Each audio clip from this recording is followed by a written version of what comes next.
Bem-vindos ao canal Karatê do Matheus.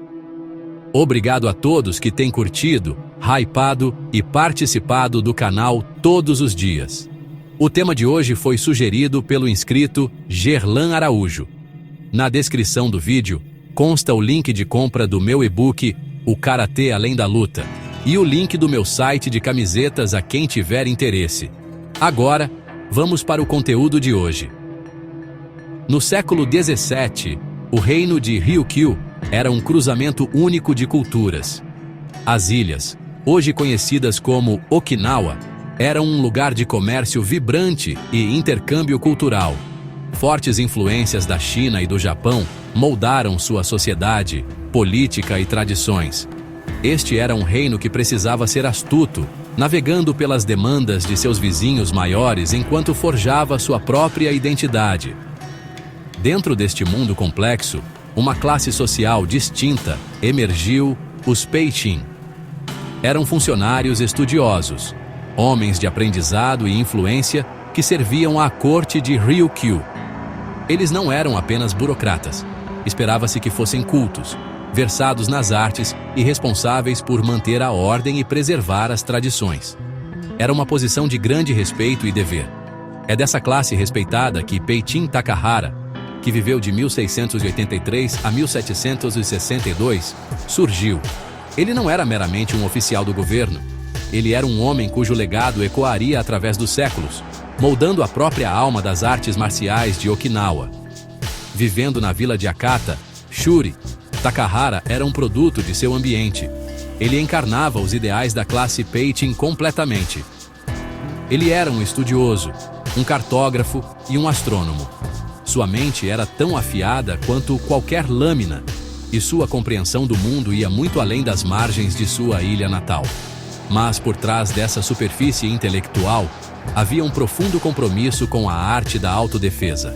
Uma arte que se tornava cada vez mais vital para o povo de Okinawa.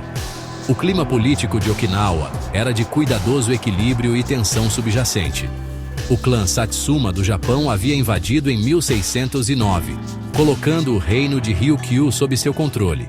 Para evitar rebeliões, os Satsuma impuseram uma estrita proibição de armas. Este edito, que havia sido estabelecido séculos antes pelo rei Shoshin, foi agora reforçado com um propósito novo e mais urgente. O povo de Okinawa, particularmente as classes nobres como os Peichin, foi deixado para se defender apenas com seus corpos e sua astúcia. Essa proibição não esmagou seu espírito marcial. Em vez disso, acendeu uma revolução silenciosa, forçando-os a refinar suas técnicas de luta desarmada em uma forma de arte sofisticada e mortal. Peichin Takahara estava no cerne dessa evolução. Ele era um mestre do método de luta local conhecido como Te, que significa mão. Mas para Takahara, essa arte nunca foi apenas sobre lutar. Ele a via como um veículo para algo maior, um caminho para o desenvolvimento pessoal, uma forma de cultivar o caráter e uma disciplina para aprimorar a mente, o corpo e o espírito.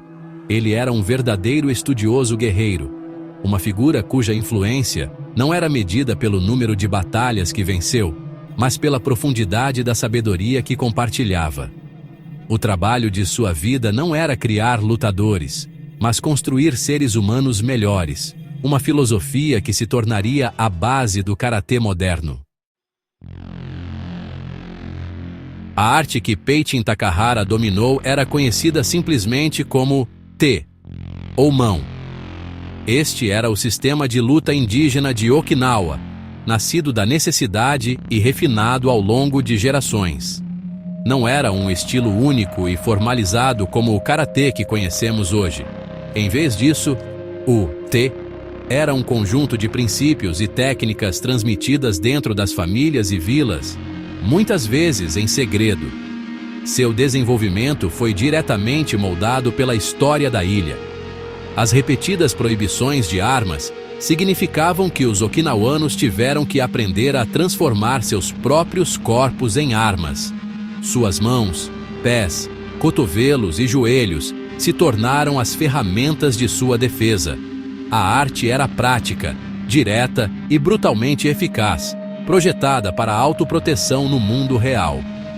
O Te se baseava fortemente em tradições locais e influências estrangeiras. Os laços estreitos de Okinawa com a China significavam que muitos conceitos marciais do continente, particularmente da província de Fujian, encontraram seu caminho nos métodos de luta locais.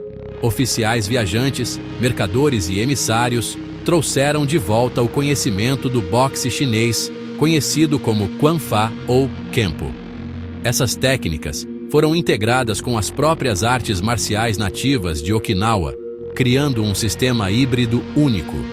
O Te era caracterizado por sua ênfase em golpes, imobilizações e agarres, tudo adaptado para combate corpo a corpo. O objetivo era simples: neutralizar um oponente de forma rápida e eficiente, fosse ele um soldado armado ou um bandido comum. O sigilo em torno do Te era uma questão de sobrevivência. Praticar artes marciais abertamente poderia ser visto como um ato de desafio contra os governantes Satsuma. Portanto, o treinamento muitas vezes ocorria à noite, em pátios isolados ou locais remotos. As técnicas eram incorporadas em movimentos cotidianos e até mesmo em danças folclóricas tradicionais de Okinawa, ocultando seu propósito mortal à vista de todos. Essa natureza clandestina significava que a arte era passada de mestre para um grupo muito pequeno e seleto de alunos de confiança. O conhecimento de um mestre era uma herança preciosa, dada apenas àqueles que demonstravam lealdade, disciplina e forte caráter moral. Era uma força oculta, uma promessa silenciosa de resistência. Para Peichin Takahara, o Te era mais do que um conjunto de técnicas físicas. Era uma disciplina profunda. Ele entendia que a verdadeira maestria da mão vinha da maestria de si mesmo. Enquanto outros podem ter se concentrado apenas no poder devastador de um golpe, Takahara olhava mais profundamente. Ele via a conexão entre o movimento físico e o estado interno do praticante. Ele começou a formalizar a arte, não criando formas rígidas, mas instilando uma estrutura filosófica. Ele foi um dos primeiros mestres a enfatizar que o propósito último do Te não era infligir dano, mas evitar conflitos e aperfeiçoar o caráter. Uma ideia revolucionária na época. A filosofia de treinamento de Peichin Takahara era revolucionária. Ele acreditava que a jornada das artes marciais era interna. O objetivo não era simplesmente derrotar um oponente em combate, mas conquistar a si mesmo. Ele ensinava a seus alunos que a verdadeira força vinha da disciplina, da humildade e de uma profunda compreensão das próprias limitações. O condicionamento físico era intenso, projetado para forjar o corpo em uma ferramenta resiliente. Mas este era apenas o primeiro passo. Takahara insistia que cada soco, cada bloqueio e cada postura deveriam ser executados com total foco mental. O corpo estava meramente seguindo os comandos de uma mente calma e centrada. Uma mente livre de raiva, medo e ego. Sua abordagem ao treinamento era holística. Ele entendia que um punho poderoso era inútil sem uma mente afiada e um coração compassivo para guiá-lo. O dojo de Takahara era um lugar de aprendizado, não apenas uma academia para lutar. Ele passava tanto tempo discutindo filosofia, ética e estratégia, quanto praticando técnicas físicas. Ele desafiava seus alunos a pensar sobre por que estavam treinando. Era por glória? Por vingança? Ou era para se tornar uma pessoa melhor, um protetor dos fracos e um pilar da comunidade? Essa ênfase no desenvolvimento moral era uma pedra angular de seus ensinamentos e o diferenciava de muitos outros mestres de sua época. Essa busca pela maestria pessoal era um empreendimento para toda a vida. Takahara ensinava que não havia um destino final no caminho marcial, apenas a melhoria contínua. Ele encorajava seus alunos a serem pacientes, a abraçar o processo lento e muitas vezes difícil de refinar seu caráter. Ele via as dificuldades do treinamento, a dor muscular, a fadiga, a frustração de não conseguir aperfeiçoar uma técnica, como lições valiosas em si mesmas. Esses desafios construíam perseverança e fortaleza mental. Para Takahara, o dojo era um microcosmo da vida. A maneira como um aluno enfrentava um parceiro de treino era a maneira como enfrentaria os desafios do mundo exterior. Em última análise, o treinamento de Takahara era sobre encontrar o equilíbrio. Era o equilíbrio entre dureza e suavidade, entre poder físico e clareza mental, entre o guerreiro e o estudioso. Ele acreditava que um verdadeiro artista marcial deveria ser capaz de se adaptar a qualquer situação, não apenas com o corpo, mas com a mente e o espírito. Essa busca pelo domínio de si mesmo era a essência de seus ensinamentos. Transformou o T de um simples método de luta em uma profunda disciplina espiritual. Ele não estava apenas ensinando autodefesa, ele estava ensinando um modo de vida, um caminho para se tornar um ser humano completo e iluminado.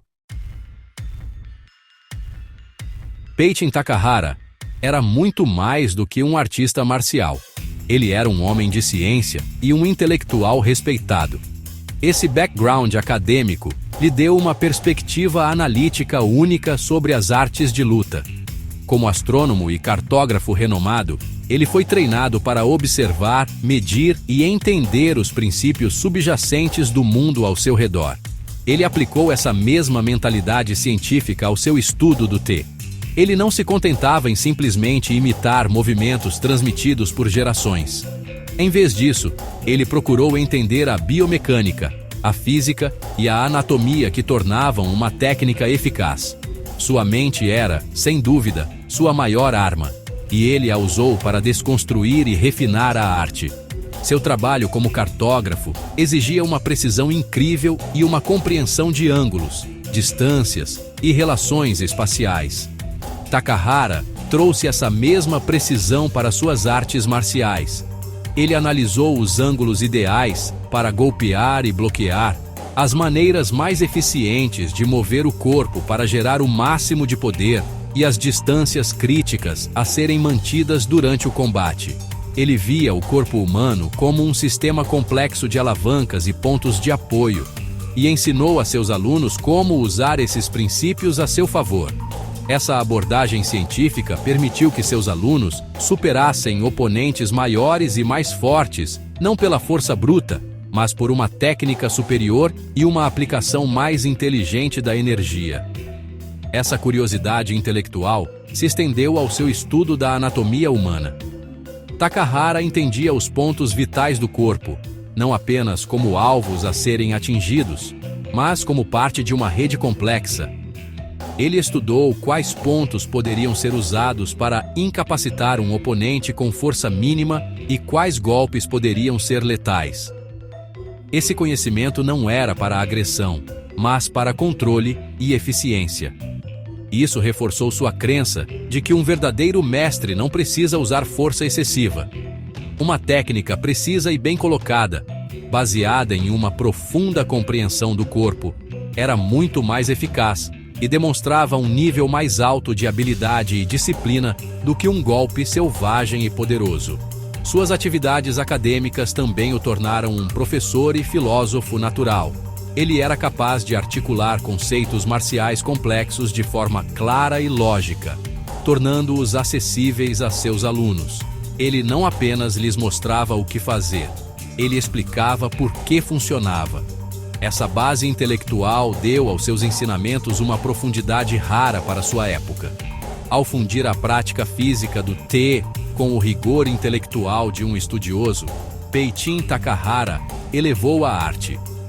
Ele mostrou que o caminho do guerreiro e o caminho do estudioso não eram separados, mas eram dois lados da mesma moeda, ambos levando a uma compreensão mais profunda de si mesmo e do mundo. Talvez a contribuição mais profunda de Peitin Takahara tenha sido a introdução de um conceito filosófico profundo nas artes marciais de Okinawa, a ideia de Do. O caractere emprestado do taoísmo chinês e do bushido japonês, traduz-se como o caminho ou a jornada. Para Takahara, o treinamento de artes marciais não era um fim em si mesmo. Não se tratava de aprender um conjunto de técnicas para vencer lutas. Em vez disso, ele via isso como uma jornada vitalícia de autoaperfeiçoamento. O Do era o caminho ético e espiritual que um praticante deveria trilhar. O treinamento físico do Te era o veículo para essa jornada, mas o destino era a iluminação e o refinamento moral. Antes de Takahara, as artes marciais em Okinawa eram amplamente vistas como jutsu, que significa habilidade ou técnica. O foco era na aplicação prática e na eficácia em combate. A visão de Takahara transformou essa perspectiva. Ao adicionar o conceito de Do, ele mudou a ênfase do jutsu para um caminho mais holístico. O treinamento não era mais apenas sobre como lutar, era sobre como viver. Cada aspecto do treinamento, desde a reverência antes de entrar no dojo até a interação respeitosa com um parceiro, tornou-se uma lição de humildade, disciplina e caráter. O objetivo final era se tornar uma pessoa melhor, não apenas um lutador melhor. Esse caminho filosófico era guiado por uma clara bússola moral. Takahara ensinava que a verdadeira maestria era demonstrada não pela capacidade de destruir, mas pela capacidade de mostrar compaixão e evitar conflitos sempre que possível. O Do exigia que o praticante cultivasse um coração calmo e pacífico, mesmo enquanto treinava em uma arte mortal. Era um paradoxo. Aprender a lutar para nunca ter que fazê-lo. As habilidades eram um último recurso, a serem usadas apenas para a proteção de si mesmo ou dos inocentes. Essa estrutura ética era essencial. Ela garantia que o poder adquirido através do treinamento seria usado de forma responsável e sábia. A introdução do Do lançou as bases para o desenvolvimento do Karatê Do moderno, que significa literalmente o caminho da mão vazia. A visão de Takahara foi levada adiante por seus alunos, mais notavelmente Kanga Sakugawa, e tornou-se o coração filosófico da arte. Elevou o karatê de um mero sistema de luta a uma disciplina para o crescimento pessoal. Esse conceito é o motivo pelo qual o treinamento de karatê hoje envolve meditação, respeito pela etiqueta e foco no desenvolvimento do caráter. O legado duradouro de Peichin Takahara é essa mesma ideia, que o caminho da mão vazia é, de fato, um caminho para uma vida plena e significativa. A influência de Peichin Takahara não se encontra em um conjunto específico de katas que ele criou, mas nos princípios que ele incutiu em seus alunos, que moldaram todo o karatê que se seguiu. Seu aluno mais famoso foi Kanga Todi Sakugawa, um homem que viria a ser conhecido como o pai do karatê de Okinawa. Takahara viu grande potencial no jovem Sakugawa e o tomou sob sua asa. No entanto, seus ensinamentos iam muito além de socos e chutes. Ele mentorou Sakugawa, incutindo nele os princípios filosóficos e éticos do Do.